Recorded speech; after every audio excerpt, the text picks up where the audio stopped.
G'day and welcome to chapter 31 of my RX323 resto videos. In this video I start on the exhaust finally.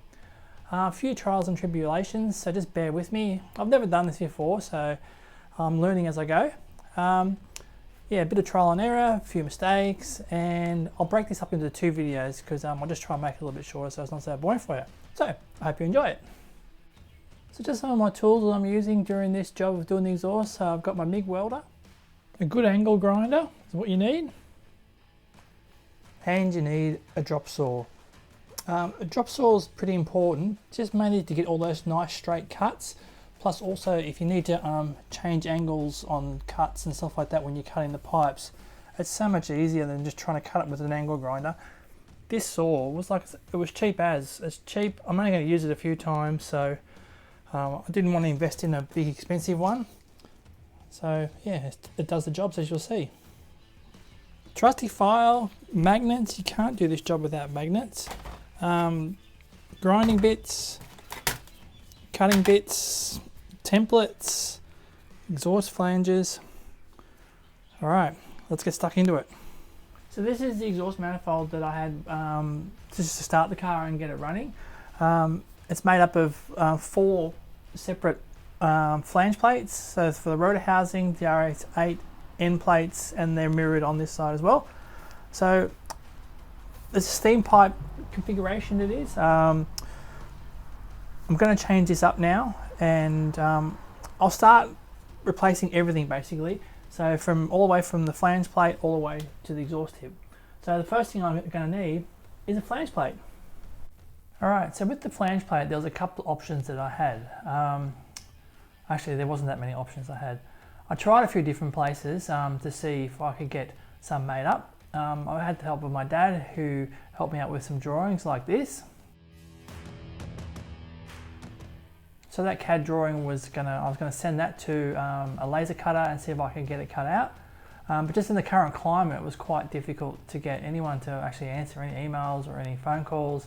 I tried a lot of different places, but I did stumble across this place. I looked a lot online, and there's a lot of places in America and Great Britain that had flange plates just because my engine's so different. Then I found a place here. It's actually locally in Victoria. It's out of Melbourne a bit, and he's sent me this.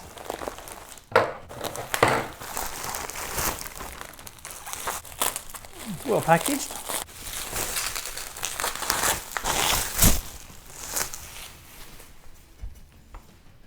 Ta-da! So, let's see if it fits. So let's just see if it fits.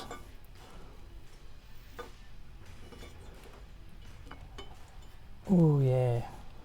It just needs a little bit of fettling around the holes, but it's going to be perfect.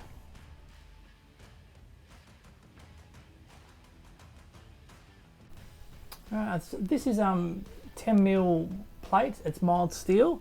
So now I've got this. You might notice that it actually does have the cutout in here too if you had the center plate for this motor, but a lot of people say don't use that because you get exhaust vibration through that, but if they have the center one as well. So now I've got this, I can start building up the manifold from here. So the plan is to go 2.5 out of here and out of here into a collector, so then I'll have 2 pipes running off down under the car to 2 hot dogs, and then up over the diff, and probably a muffler just before the diff. So if you're wondering where I got this from, there's a company in Victoria, Melbourne, Australia, called Racecast Engineering. Google them, have a look on their website. They've got lots of cool stuff, lots of rotary stuff, manifolds and stuff like that. Really cheap. This was it was only 85 bucks, so it's so cheap. He's got lots of other cool stuff. He's also got something really cool on there. He's done an LS V12 as well. So a few of you might have seen that on Full Boost, their website, so check it out. It's really, really good. So he was quick, looked after me, got it to me quick. So yeah, fantastic. Look after that. Racecast Engineering, look them up. All my exhaust stuff has now arrived by Australia Post. Here they are here, 2 big packages, bloody heavy. So let's have a look and see what we've got inside. The first package I've got here is all the straight tubing I've got.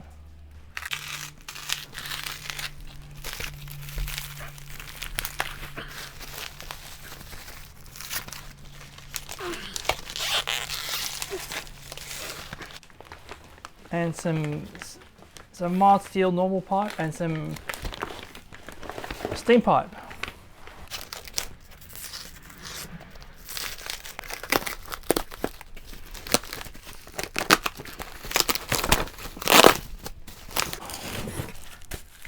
So, muffler. Oh, look at that. Beautiful. So, hot dog.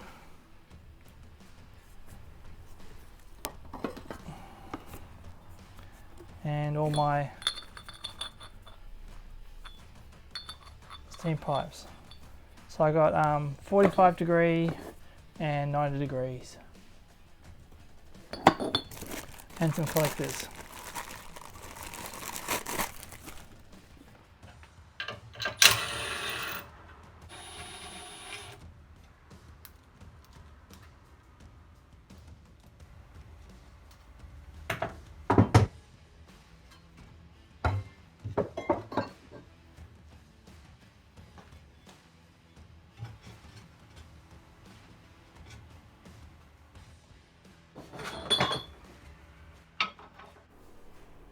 I've created this template just to give myself a bit of a guide, just to see where I'm aiming for when the pipes, when they turn 90 degrees and then head out towards the down pipes. So you can see here I'm just estimating. I've got the steering turned full lock, so the steering knuckle's right in the way, so I know which clearance I got, and you can just see down there between the steering box, and I've just marked out where the bell housing as well, so I've got to miss that as well. So I've transferred that template up here onto my jig, and also now I've just run some wire just around the outside just so I know where I'm aiming for, and it'll give me a bit of an idea now. Now I can play around with a few different options just to see what's the best way to get all these pipes through this small gap between the steering box, which is just here, and I've got to clear the bell housing, which is here as well. So this is just the basic gap that I've got to clear and get these pipes through. Alright, so I started tacking together the manifold. So I've just marked everything with lines and marked them 1, 2, 3 and 4. So I've just tacked these two together. So what I'm going to do, I'm going to try and make these two into a collector here, and then squeeze past here, because this is going to go down towards the firewall and past the steering box. So this is with the collector in place, and just I've got a gap here now. I think I just measured it, it's 50 mil, so I'll cut up a piece to fit in there.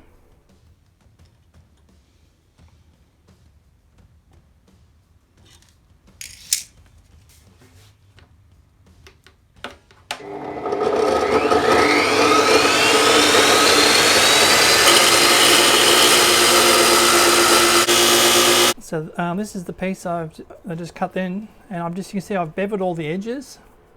You can see there closely, just so when I weld it on, so you can see all these edges around here on the steam pipe are all beveled as well. So this is going to go, I've just ground the edges so it fits nice and flat up against here. So I've got my magnets here holding it all together now, so I'll just tack all this together now. Alright, so I've just tacked that together there and there. Ready for the pipe to come out and down over here. I've just tacked on these two here now, and the plan is to have those two going straight and then down and then onto another collector and then down past the firewall. But each time I do this, it's perfect timing just to make sure it still fits. It's looking good, but lucky I checked.